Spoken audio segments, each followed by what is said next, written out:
Samantala, napakalamig daw ngayon sa Baguio City. Ang tinaguriang summer capital ng Pilipinas. Kaya naman kahit tapos ng holiday season, abay dinarayo pa rin to ng mga turista.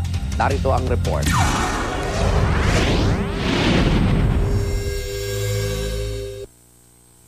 Tagos hanggang buto ang ginaw ngayon sa Baguio City. Ang mga tao, doble-doble ang suot na damit at jacket. Bentang-benta ang mga bonnet at gloves. Saan ka man lumingon, lahat ay balot na balot. Para-paraan ng mga tao para maibsan ang lamig. Ang grupong ito, idinaan sa pagsasayaw.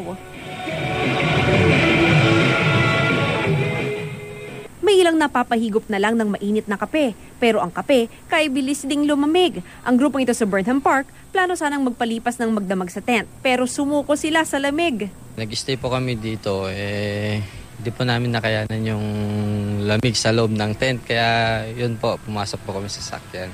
Ngayon yung pinakamalamig ngayon. Halos yung makikita mo yung usok sa bibig mo pag huminga. Ang temperatura sa Baguio City kahapon, naitala ng Pag-asa sa 12 degrees Celsius. Pero noong bisperas ng bagong taon, umabot ito sa 11.8 degrees Celsius. Lalamig pa raw ang panahon hanggang Pebrero dahil sa amihan. Pero ang lamig na dinarayo ng mga turista, may dala ring perwisyo.